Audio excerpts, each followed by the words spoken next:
إن الحمد لله نحمده ونستعينه ونعوذ به من شرور أنفسنا ومن سيئات أعمالنا من يهده الله فلا مضل له ومن يضلل فلا هادي له وأشهد أن لا إله إلا الله وحده لا شريك له وأشهد أن محمدا عبده ورسوله أرسله بالهدى ودين الحق ليظهره على دين كله ولو كره الكافرون أعوذ بالله من الشيطان الرجيم بسم الله الرحمن الرحيم الله الذي خلقكم من ضعف ثم جعل من بعد ضعف قوة ثم جعل من بعد قوة ثم جعل من بعد قوة ضعفا وشيبا يخلق ما يشاء وهو العليم القدير وبعد.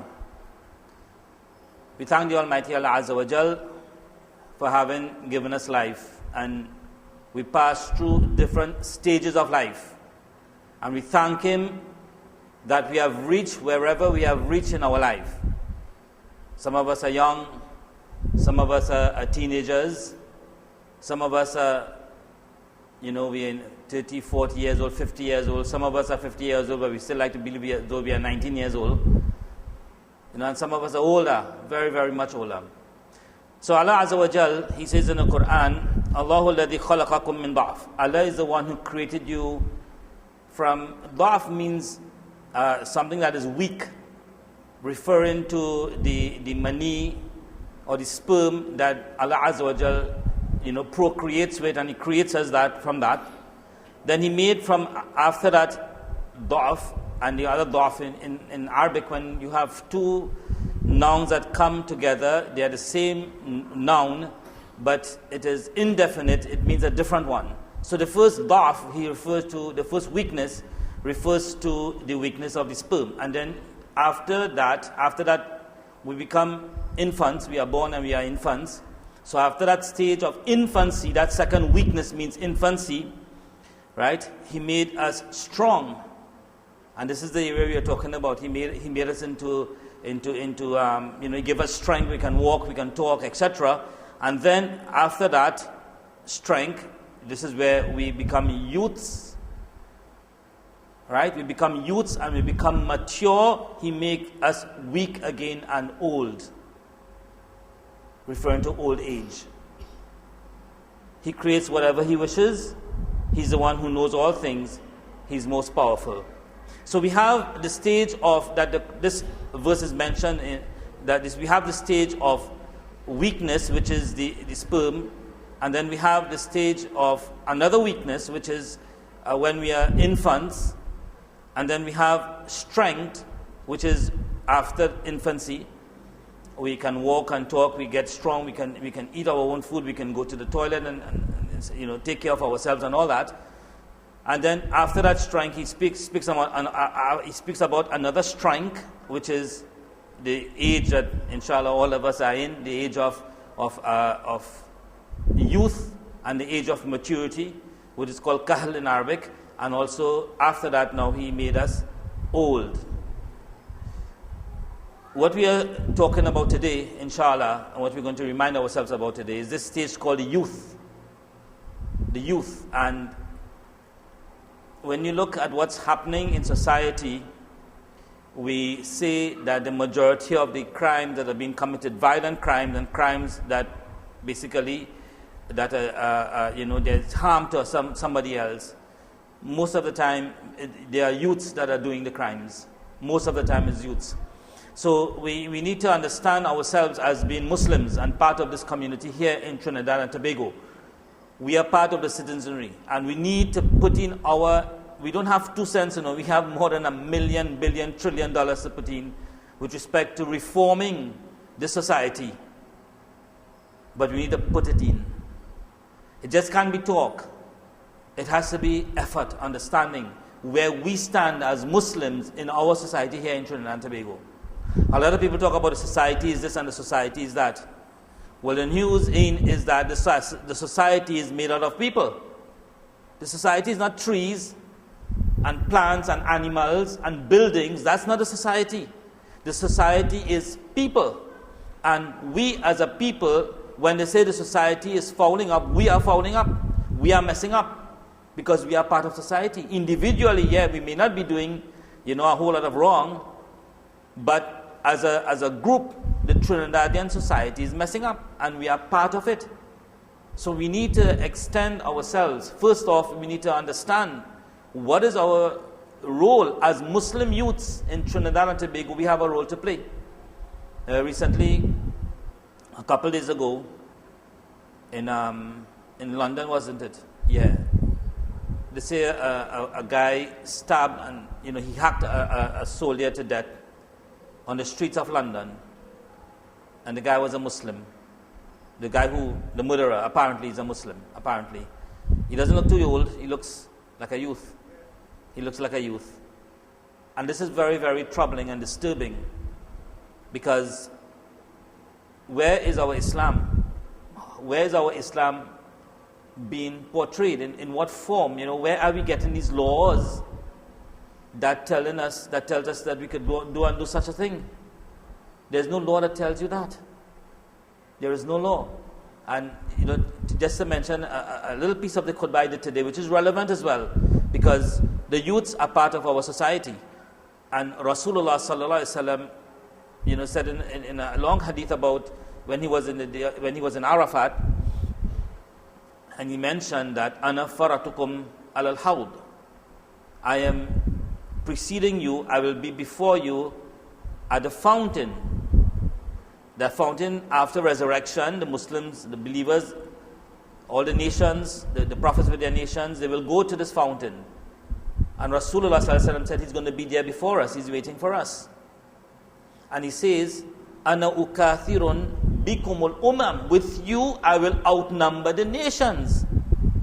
With everybody, with all the Muslims of the ummah, of the nation of Rasulullah sallallahu alaihi wasallam, he's going to use us to outnumber the other nations. And there's a hadith that talks about some of the prophets will come with a little bit of people, some of them, one or two of them, how much of them, right? 124,000 prophets. Some might come with no people following them. And he's going to use us to outnumber the other nations. And then he tells us, فَلَا تُسَوِّدُوا وَجْهِي. فَلَا تُسَوِّدُوا وَجْهِي. Literal translation means do not blacken my face. It means do not embarrass me. Do not disgrace me. Rasulullah sallallahu alaihi wasallam is telling his Sahaba that. And by extension, he's telling us. So is it a disgrace this way this guy went about in the street of London, stabbing and hacking this guy to death? What about the Boston Marathon? Youths, Muslim youths, blowing up people who are running a race. La ilaha illallah. Is that a disgrace to Rasulullah? Yes, it is. Because there is no way in the Sharia they would have gotten the permission to do that. There's no way. People enjoying themselves playing. In fact, the Rasul sallallahu alaihi wasallam, he used to run races with Aisha. He used to run, races with camel. There was time that there were camel races and horse races at the time of the Prophet sallallahu alaihi wasallam. And people are running races. Yeah, they are unbelievers, a whole lot of them, mashallah, okay. But you bomb them and they're not fighting you, they're not doing you anything. Are we really disgracing the face of Rasulullah? Are we disgracing him in what we are doing, thinking that we are doing something in Islam? Well, before we can do something in Islam, we have to learn whether it's Islamic or not. And do not be brainwashed by anybody. You cannot be brainwashed by anybody. Allah Azza wa Jal gave us a brain to think. So, this is what the youth are doing. And while the youth may be doing that, behind the youth there may be people who are elderly, encouraging them. Allahu Alam, Allah knows best. I can't say for true that is true or not. And we'll come to it inshallah, the feelings of the youth has a lot to do with what is happening as well. So, a youth. Who is a youth? What is the category? How do you describe a youth? I remember when I was in a TTMYO, Trinidad and Tobago Muslim Youth Organization. I was in Curab, living in Curab at that time. So we were a branch of Curab Muslim Youth Organization. And if you were 40 years old, you could not have been in the youth organization. So we had the ruling from Ashra that 40 years demarcates, when a person is a youth or not, which is okay. However, because it's to join an organization or not. Some of the ulama, however, claim that it starts from the time of bulugh, which is the time of puberty, to about 30 years. They are considered to be youth. Right? So from the age of puberty to 30 years. Right? Some of us, we are a little over 30 years, but we still figure we are youths. MashaAllah. Right? Nothing is wrong with that. It's how you feel inside, and if you still want to run and play football and cricket and whatnot and rugby and stuff like that, as long as you're feeling young, as long as you're feeling young, MashaAllah. So they have made that range from puberty to around 30 years old. And youth refer to men and women, not just men alone. Men and women, they belong to the youth. So the Arabic word is from the word that it uses in shabab, the plural of the word shabun. So the word shab refers to a youth, and shabab is the plural. It's from the verb shabba, yashibbu, shabba. And that word gives us a couple meanings. It gives us al-futuwatu wal-quwa. Shabba, yashibbu, that word shab comes from a word that denotes the meaning of al-futuwa wal-quwa, which means youth and strength. Now listen to some of the descriptions this word has in it. Youth and strength. It also has the meaning of nashat wal-haraka, which has basically, you can say, liveliness and movement. Liveliness and movement. Also al-husnu wal-irtifa, beauty and elevation. And az-ziyaratu wal-nama, which has the meaning of increase and growth. A lot of us, we've passed those stages. We're not growing anymore. We're increasing on our bellies and whatnot. That's the increase we get in. Yeah. And as you go older, your beauty does not show more as it was shown when you're a youth.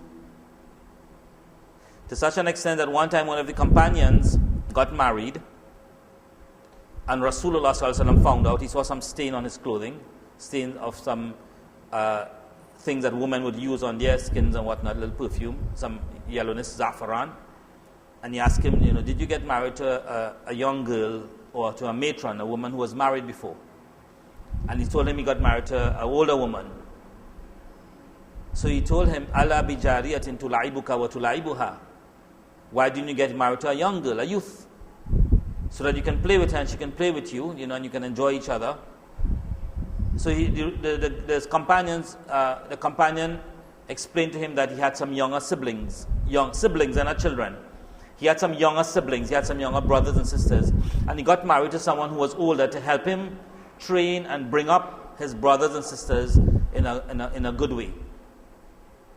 So the Rasul Sallallahu Alaihi Wasallam, he was asking him, why didn't you get married to a young girl, a youth?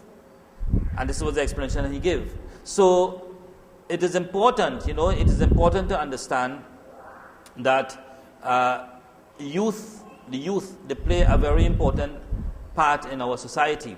And this aspect of beauty and this aspect of being lively and all these things, as we grow older, we lose them. As we grow older, we lose a part of it. And even when you look at sports like cricket or football or any of these things, you would find that these guys, these sports people, they have their ability and their sharpness and their skill, right? When they are youths, and their reflex when they are youths. As they grow older, they get experience, right? And they have to cut back on the pace. They have to cut back on a whole lot of things. Even the reflex action is no longer there. It loses something in it that the younger guys now could take them over in those things. But they have more guile and cunning. As they get older, you become a little more wise, and you can use a cunning, and the older guys can still be the younger guys with the guile and cunning. But that is not the rule. The rule is that when you reach around 29, 30 years in most sports, that's the time when you really have a lot to go. Maybe except in lawn tennis. These young guys and them licking up everybody. So this is the what the youths have, right? They have youth, of course. They have strength, liveliness, movement, beauty, elevation, meaning that they aspire to go high. they have increase and growth, increase in knowledge, they keep on increasing. If you try to memorize Quran when you are a teenager, right, it's very, very easy. It's not difficult, As a teenager, you can memorize the Quran. It's very easy to memorize the Quran. And it's very easy to go in a rhythm. If you leave it for when you get too older, it's harder, many, many times more. And I can tell you from experience. When I went to Medina, I was memorizing a juz in 2 weeks. One juz in 2 weeks. I would go back. Every term we have a juz to do, so each year we have 2 juz because we have 2 terms. The first thing I would do when I go back after I have settled down, I sit between Maghrib and Isha and I memorize my Quran. In 2 weeks I memorize it. I cannot memorize a juz in 2 weeks now. I can't. 2 months, even with 2 months, with regular memorization maybe, but not 2 weeks, definitely not. So when you are young, you have this vitality, right? You have this vitality. And with this vitality, you must not let time pass and that you don't use it. So this is the if you want to call it, an enigma. Like the youths have all these things going for them, and a lot of them don't, they don't use it in a proper way, so that can benefit themselves, benefit them in the future, benefit their families, benefit the Jamaat as a whole, and benefit the community. So that's the meaning of the word youth. And this stage of youth, you can call it the spring of your life. Youth is the spring of your life. When you get older, you go into the autumn and the winter. What happens in autumn and winter? Right? The autumn and the winter, you go through summer, right? Which is connected to youth as well. And then you go into the autumn and the winter of your life when all the plants die out. And they first they dry up and then they die out and they wait until springtime comes. In springtime, all the flowers bloom, the birds are coming out, everything is chirpy and happy. There's a lot of energy heralding summer. When there's a whole lot of activity. That is the case of youth. Spring and a whole lot of bit about summer in your life. If you let it go and you let it pass, suddenly you'll be in autumn, and when you're trying to grow the plants, you will not be able to grow anything anymore. When you're trying to play a game or trying to do something you should have done, you don't get a chance anymore. You have to wait for next year. The unfortunate thing about our lives, or the reality I should say about our lives, is that there is no next year. There is no next spring. This is it. You don't get a second spring. By doing operations and trying to make yourself look younger, you don't get younger. A lot of people do this Botox thing and, to look young, and when they smile, you just see the lips moving and the cheeks remain in one place. There's no emotion in it. That is not being younger. That is perhaps looking young, fakingly, if you wish. But it's not getting younger. So the youth have it with them.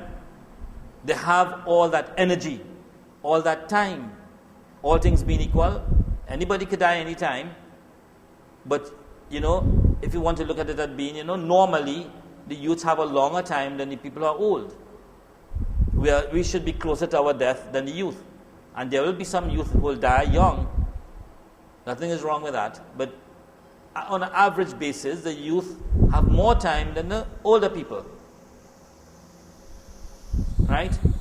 So it is such a situation that the youth, the people who are younger than them, the children, 8, 9, they wish to be teenagers. They wish to become youth. Look at this envious position they are in. The children younger than them wish they could be in their age, where they could use the car and go out, Not necessarily early teenager, like 18, 19 years old, 21, 22, 23, where you can work and have some money for yourself. They wish they could be around that age. And the older people, regret what they did when they were young at that age and wish they could get back that time. Ya layta shababa ya'udu yawman fa'anzirni 'anil yaqini. That's a line of poetry. There are many ya layta shabab. Oh, if only youth could come back and warn me about reality. It's not going to come back. Time doesn't come back. Today is the 24th of May 2013. At this time here, this Friday is not going to come back. Well, Islamically will be into Saturday. This time is not going to come back. Next week or next month, you might have somebody else come and give a lecture. Even if it's me coming back to give a lecture, it is not the same thing. Even if I speak about the same thing, it is not the same time. It's a different time. Okay? This moment as we are talking and we are listening is not coming back. You can't pause it and rewind and play it over. It doesn't happen. Those things only happen in stories.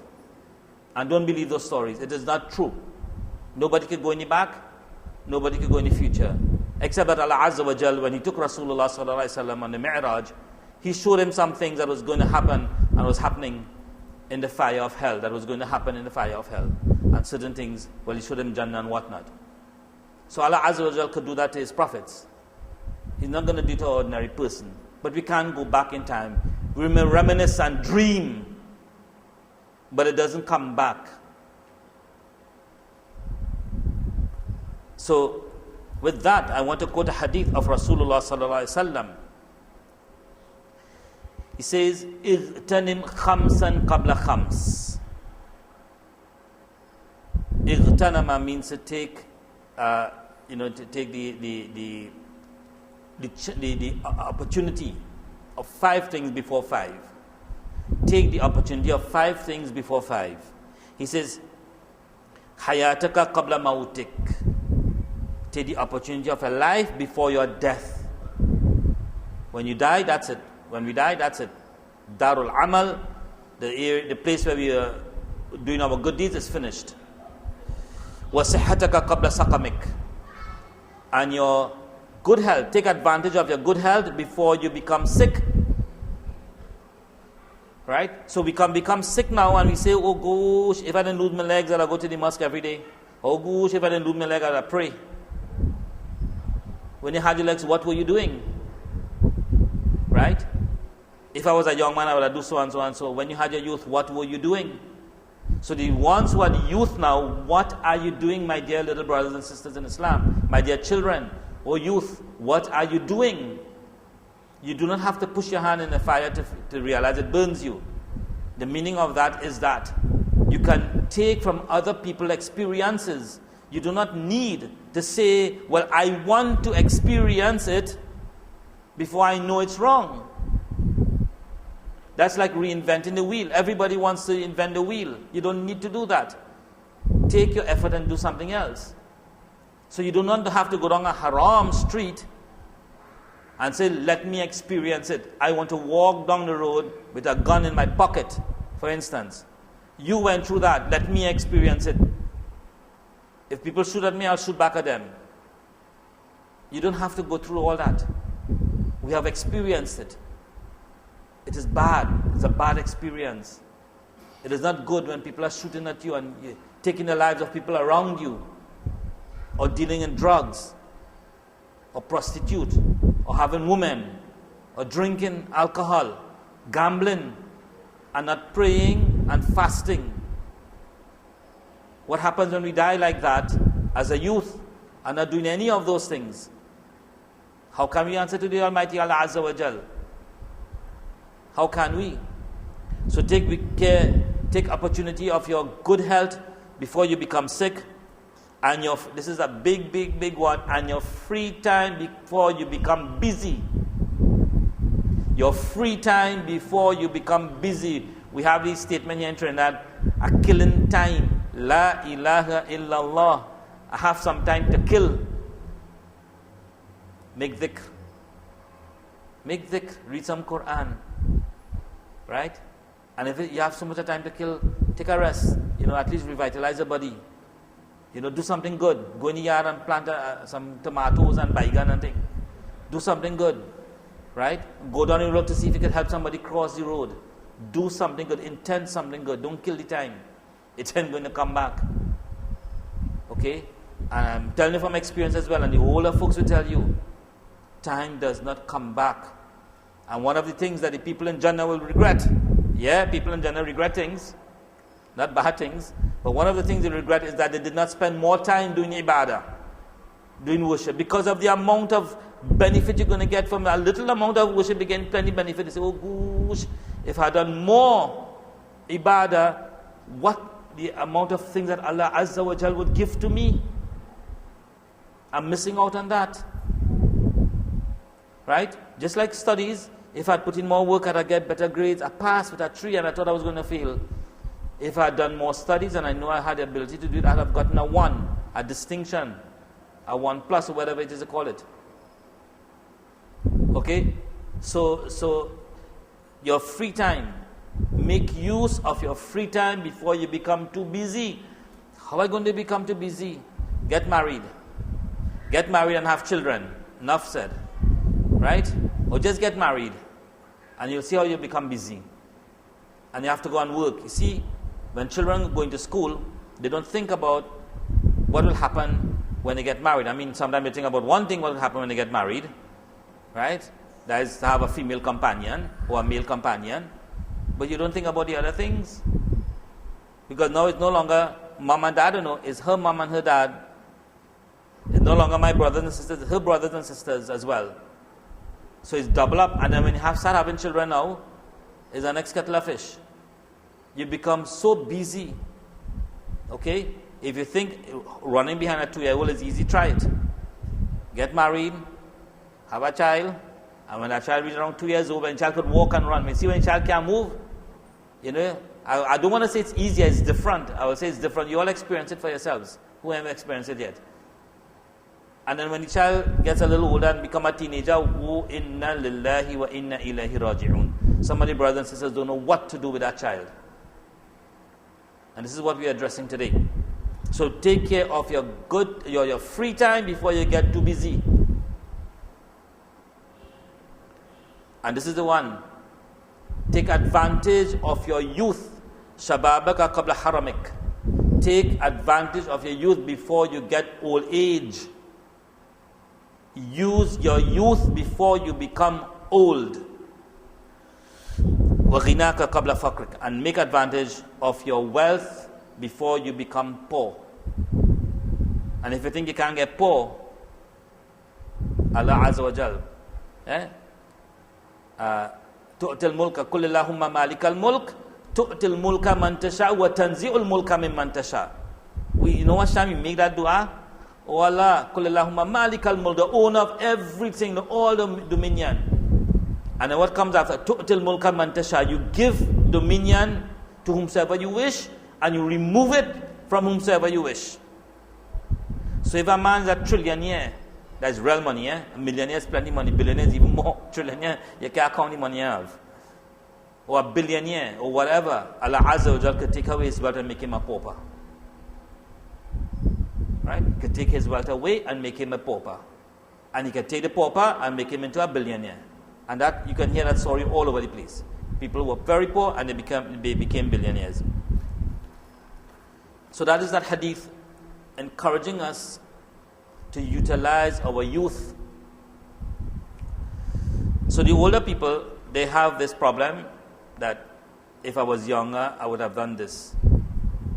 People have sung songs about it, they have made pictures about it.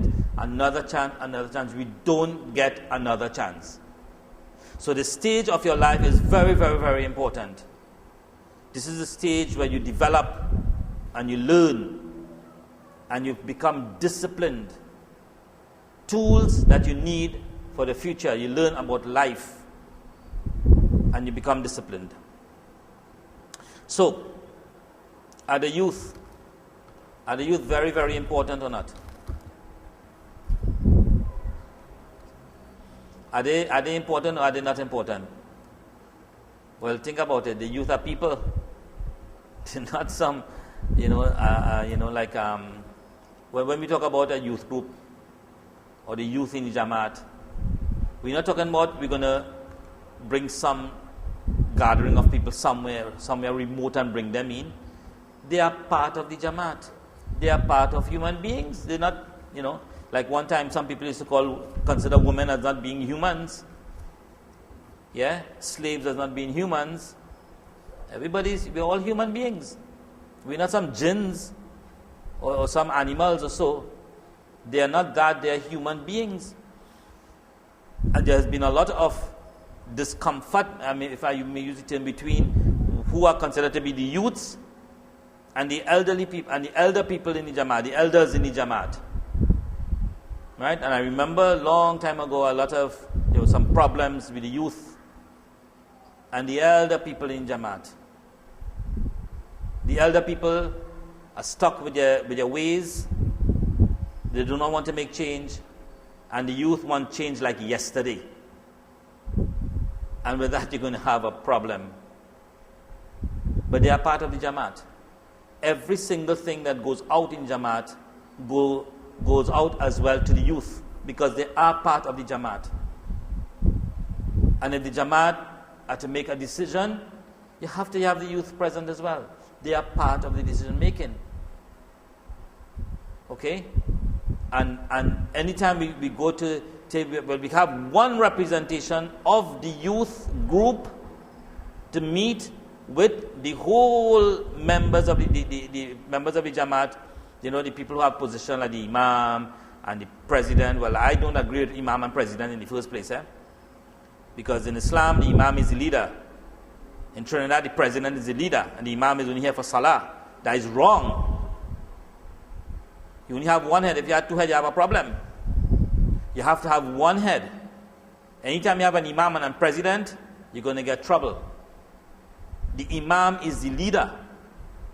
That's why Rasulullah sallallahu alaihi wasallam, he warned us about, be careful who you're choosing as your Imam. I ain't saying anything about Safras here, but I'm just telling you, right? If you're choosing a leader, be careful who you choose as your leader. Don't go for a businessman or a man who has plenty money, who have a doctorate or something and he doesn't know about Islam. You have to take someone who knows Islam to be your Imam. Right? And the president of the Jamaat should be the Imam. Nobody else.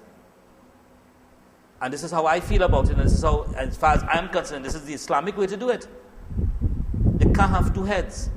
One to see about the religious affairs and one to see about the non-religious. We're behaving like the kuffar who have separated the state from the church. That leadership belongs to one group of people, and the religious thing that the Pope and the bishops and the Imam and the Pandit take care of that. In Islam, it's not like that. In Islam, the person who leads, we have to try to get the person who is most pious and knowledgeable to lead as best as we know, and who has leadership qualities. Right? And who were the first leaders in Islam? Rasulullah. After him, who? Abu Bakr. Who was he? Abu Bakr walk on one side, shaitan running away on the other side. Rasulullah sallallahu alaihi wasallam, he talk about the iman of Abu Bakr, that if the iman of Abu Bakr were to be placed on one scale, and the iman of the rest of the ummah, of course excluding Rasulullah sallallahu alaihi wasallam, were to be placed on the other scale, on the other side of the scale, the iman of Abu Bakr would outweigh the iman of everybody else. As-Siddiq. Okay? So in dealing with that was a little digression. In dealing with this, you have to have the youth, and the youth is part of the Jamaat. It's not a, by the way, kind of, juz or section of the Jamaat that, okay, let's hear what they have to say. No. They are part of the Jamaat, and they must be made to feel like that has been part of the Jamaat.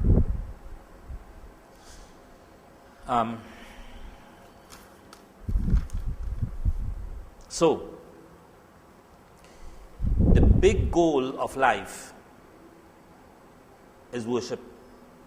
وَمَا خَلَقْتُ الْجِنَّ وَالْإِنسَ إِلَّا لِيَعْبُدُونَ. I didn't create man, Allah Azza wa Jalla saying, and I didn't create man and jinn except that they worship me. That's a big goal of life, to worship the Almighty Allah Azza wa Jalla. And it is the same goal of the youths. It is the same goal of the youths. And the importance of the youth understanding that is the link in a society, it is the link. The youth is the link to adulthood. And it is there, before the person becomes a youth, the onus is on the parents to train that child before that child becomes a youth, in the stage of being a child, a tufula, right, an infant. At that stage, the parents have to train the children to pray, to fast, to eat with their right hand, subhanAllah, clean themselves with their left hand.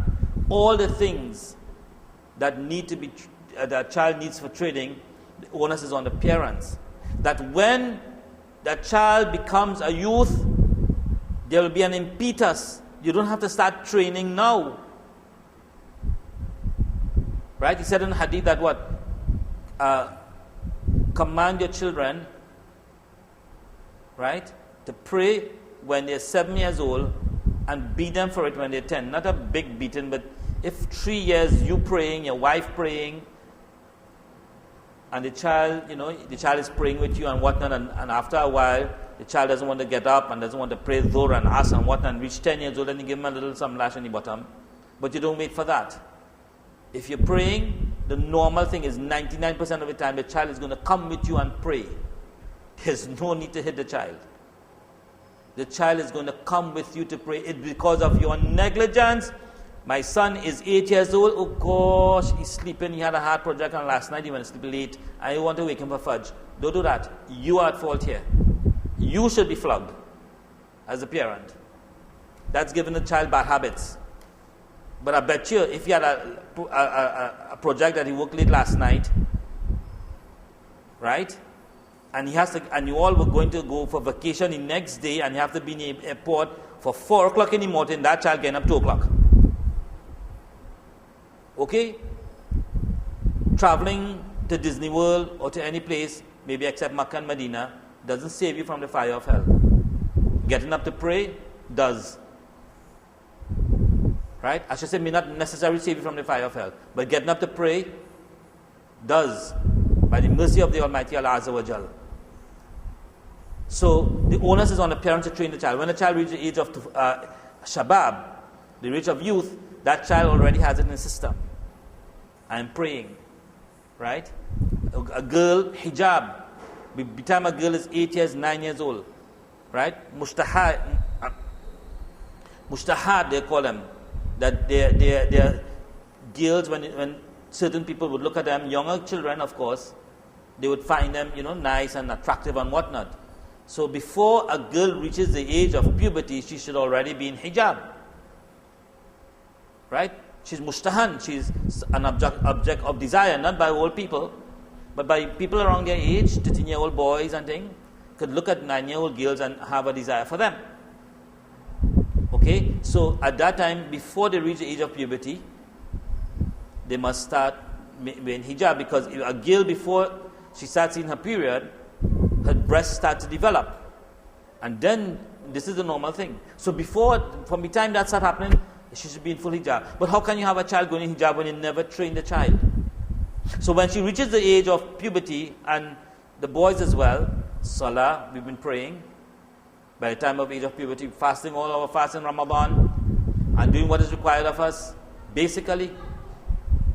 So there's a rhythm, and the child just follows the rhythm, because the parents did their job, and we got tawfiq from Allah Azza wa Jal, we got that success from Allah, and the child just continues growing and growing and growing, and you have a wonderful child. And this is the way we need to do it. So the great goal, and it's the goal of children, and sometimes we get distracted by common entrance, and we get distracted by what you call it, the CXC and CAPE.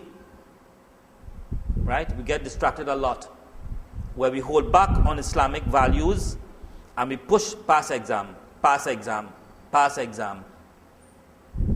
Okay? Nothing is wrong if the child passes on for a good school, mashallah.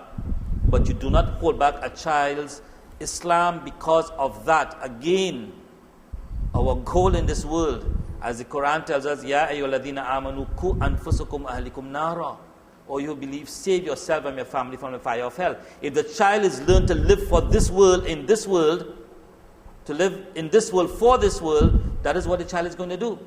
But if the child is learned to live in this world for the hereafter, then that will be the goal. So while you are telling a child about passing, the importance of passing common entrance, and it is important to go to the other stage of education, nothing is wrong with that.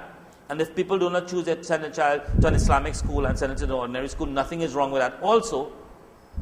But we have to keep on reflecting on the child, the youths, that the objective of this world is not to make 8 ones, but to reach into Jannah before going to the fire of hell. That is the objective. And as much as you study hard for these things, work even harder to save yourself from the fire of hell. Because there'll come a point in time, after a long period of time, nobody can care how much O-levels and A-levels you get. You'll be working, 40 years would have gone. But what did you do in that important age of yours to save yourself from the fire of hell? So in the hadith of Rasulullah sallallahu alaihi wasallam, he said, there are 7 people, sab'atun yudhilluhum Allahu fi dhillihi yawma la dhilla illa dhillu. 7 people whom Allah Azza wa Jal will shade on that day that there is no shade except His shade.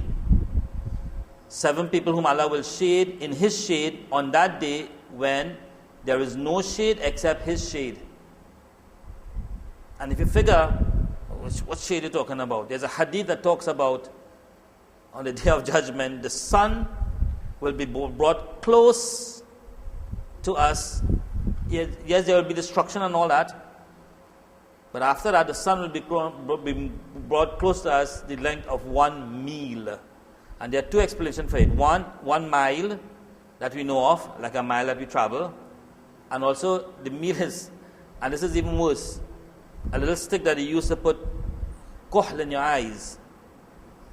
So that is like 3 inches, 4 inches. Say you have a big one, 10 inches, no problem. But you don't really have it. It's more like about this. Right? The sun will be that distance away. Or a mile away. It doesn't matter. We know as a fact that if the sun were to be brought closer to the earth, right, closer than its closest point, we're going to have a lot of trouble. Everything in the earth will be burnt up. So there's need for shade. On the day of judgment, there's a need for shade. Right?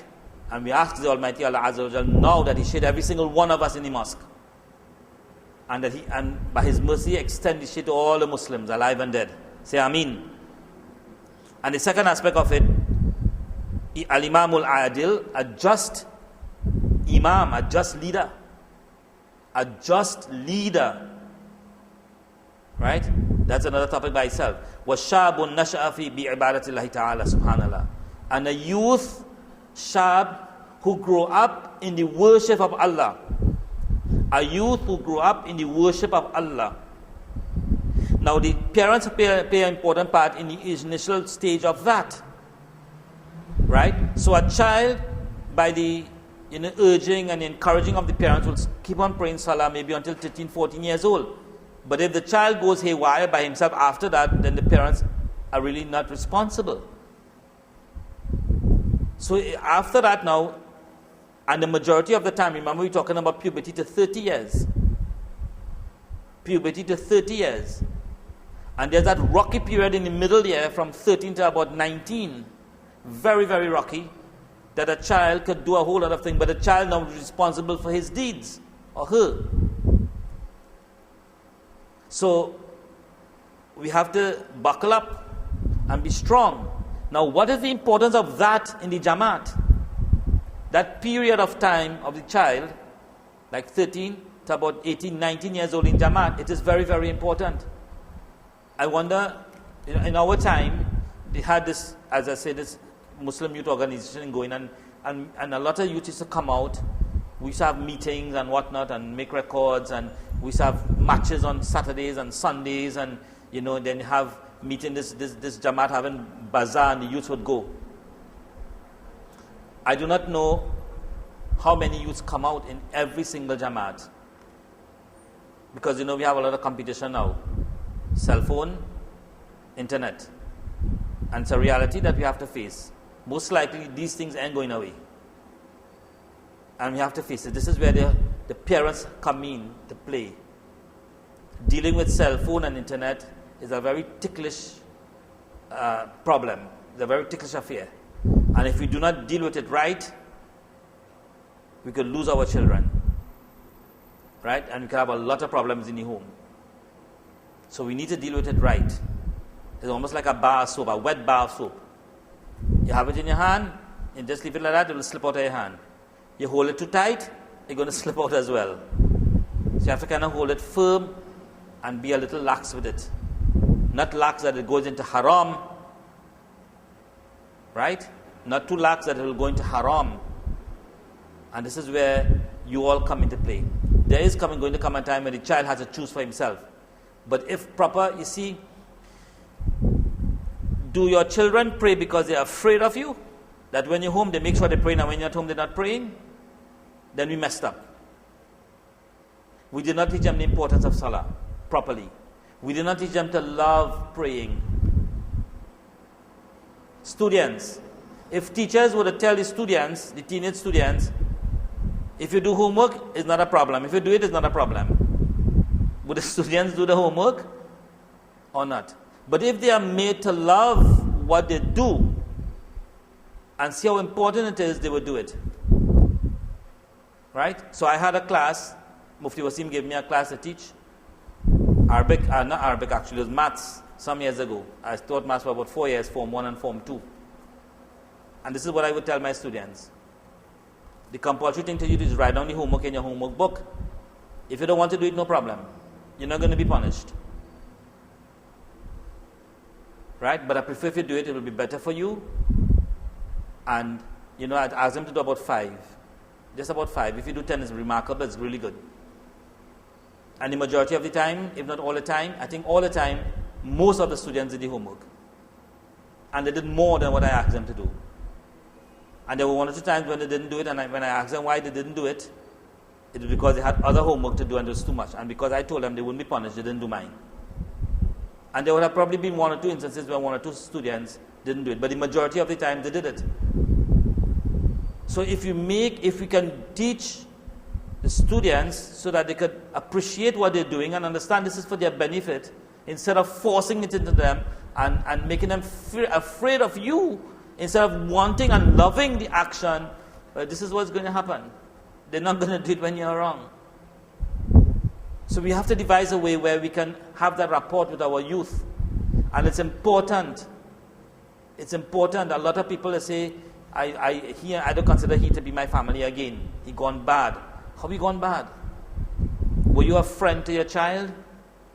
Did he cry on your shoulder when he was crying? Did you cry on his shoulder? Did you big him up, as we say? Did you big him up or not? Or just kept on letting him down? Okay?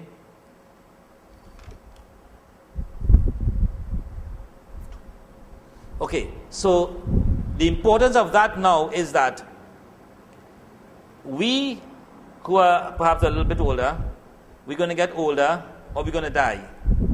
I shouldn't say, we are going to die. Either now or as we get older. And by the normal running of things, the youth are the ones who are going to come in charge. Well, we have a youth man here in charge already. MashaAllah. Okay?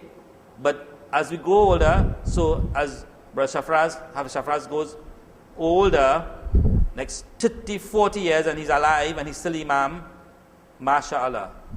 He's going to die. What happens? Who's going to take over? Someone younger, someone not younger. It doesn't matter, but somebody's going to take over. But the youth really, they are the live wire of a Jamaat. Right? When you need to get things done, even the physical things, they are the ones who will do it. They are the ones, sometimes they have a lot of ideas. Sometimes if you want to get a reality check about what's happening outside there, they bring you information. They'll tell you what the young people are doing outside there. Because we don't go to school. We go to work. We do not interact with children and youths. We interact with adults. Mostly, except of course school teachers and all that. We're talking about generally. So if you want to devise a plan in a Jamaat to do activities, you have to involve the youth. And you need to have some teenagers come in as well, who are the early part of the youth. They need to come in and say what's happening to them. Because at that age, there's growth, emotional growth, there's confusion in your mind. Still a child, not yet a man. Still a girl, not yet a woman, but feels like a woman. Have the emotion of a woman or a man. And if these emotions are not controlled and explained too properly, you'll get like, you do not know what I am going through. Thus creating what we used to call a long time a generation gap. Right? You do not know what I'm going through. Heck, as I would tell my students, my mother didn't give birth to me with beard. Right? I was a baby. I was a child. I was an infant. I was a teenager. I was a youth. Right? Whatever you want to call me now, mashallah, I'll take it. But we went through a lot of similar things. Yes, there's more intensity in a whole lot of different aspects. But there's a whole lot of similarity, and I can understand you if you want to explain to me. At the same time, we cannot shout at them. Why is this important? Can you imagine if you have someone coming in Jamaat, right, and they do not understand their role, what they are supposed to do? They can cause a lot of confusion. They run in the back with the meet a girl or something, some of the girls, and they talk a lot of love talk and whatnot and try to kiss and whatnot in the masjid. You're going to cause problem. So understanding the youth and what they are going through. And we must not forget ourselves. So it's two aspects of it here. We must not forget ourselves, what we went through. And the youths must not dismiss the idea that we could understand them. But we need the time and the effort to sit down and talk and sort it out. So the youth, they with their energy, right? With their energy, they are the live wire of the Jamaat. At the time of the Rasul Sallallahu Alaihi Wasallam, he used youth for many different things. Remember Ali radiallahu anh? What did Ali do? He slept on the bed of Rasulullah Sallallahu Alaihi Wasallam when he left to make that migration to Medina. Okay? They saw him sleeping. They thought it was Rasul Sallallahu Alaihi Wasallam. It was Ali, a young man. And when they were hiding in the cave, the two young children of Abu Bakr used to carry food for them. Right? And then you have Usama bin Zaid, a young man that the Rasul Sallallahu Alaihi Wasallam chose to lead the army just before he died. And I think in the time of Umar as well, Khalid bin Walid was the general of the army, and he was replaced by Usama bin Zaid as well, by Umar. And they were used when a lot of time to send out in scouting, or even in the battle they would be sent. And if they want to go forward, they would go forward. Then we have the story of the people of the Kahf, the Ashab al-Kahf, right? Where the Quran talks about innahum fityatun amanu bi rabbihim, right? They were youths who believe in their Lord. So we have all these, heroes, youths as heroes that we can look forward to and bring them in our focus. Abdullah ibn Zubayr, he was the first born from among the Muhajirun in Medina. In the Islamic state, he was the firstborn, right? And when Rasulullah used to come as a young boy, the other children run away. Because the children, that's Rasulullah. And they run away. He would stand his foot right there and he would wait for Rasulullah to come and speak with him. Abdullah ibn Zubayr, right? And there are many, many other things that Rasulullah Sallallahu Alaihi Wasallam, he would use them for many different things. And he would also address them. In the famous hadith, Ya ma'ashar sabab, right? Or gathering of youth, man istata'a minkum al-ba'a falyatazawwaj. Whosoever of you can manage a wife, physically and financially and all these things, then get married. He addresses their concerns, their needs. And it was very, very important because they are the coming generation. They are the generation who are coming up, who will have to carry the banner of Islam, if they're not already carrying it. So the stage of youth is extremely, extremely important, right? In the building of the society, in the actual festivities or functions you may have, in the growth of the database of information. Use the youth. You may have someone older, guiding them along the line, but they are used for all these sorts of things. And we made the dua, of course. As we made the dua, رَبَّنَا هَبْ لَنَا مِنْ أَزْوَاجِنَا وَذُرِّيَّاتِنَا قُرَّةَ أَعْيُنٍ وَاجْعَلْنَا لِلْمُتَّقِينَ إِمَامًا. We make the dua, oh Allah, make from our wives and our children, give us qurrata ayun, pleasures of the eyes, and make us the leaders upon the people who are pious. Our wife and our children, we make a dua. We have to take that dua and put it in action. How can Allah Azza wa Jal? He can if He wishes, just like that.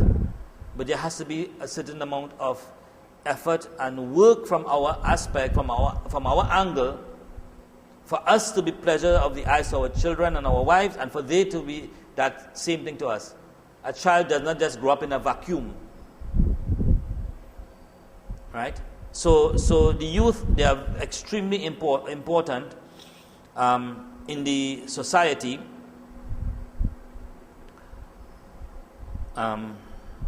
The children, if you look at it, the children of today are the youths of tomorrow. And the youths of tomorrow are the leaders of the future. So we cannot neglect this critical stage, this volatile stage, especially the early part, the teenage part. We cannot neglect that stage of the youth. It is extremely important. And they do have an important role to play in Islam and even in society here that we have in Trinidad and Tobago. So if you have good youths, we're going to have a good society. And it all falls back on the family circle as well. Right? So I would urge the parents outside there, right? Many times because of their energy, their feelings. Remember, at this time too, a lot of sexual feelings will come into their minds, both male and female. Right? We have to teach them how to make it halal. Right? How to make it halal and stay away from what is haram for the future. And if you can have that going among the Muslim community, because we have a lot of problems among the Muslim community concerning those things. I know. People come to me. If you can have that rolling properly in the Muslim community among the youths, and the youth can realize their place and assert their place in a proper way, we can have a positive effect in the whole of Trinidad and Tobago, inshallah. So may Allah Azza wa Jal bless us all, may He keep us on the path of Islam. May He indeed give us the wisdom so that we can understand what's happening to ourselves and our youths and our younger children. And may He definitely not have a generation gap among the Muslims all over the world and mankind generally, because we don't want that. We want to be understanding to each other. So may He bless us all and may He keep us all good. Barakallahu lakum wa jazakumullah khair wa akhiru da'wana alhamdulillahi rabbil alamin wa salamu alaykum wa rahmatullahi wa barakatuh. شاطئ في يديه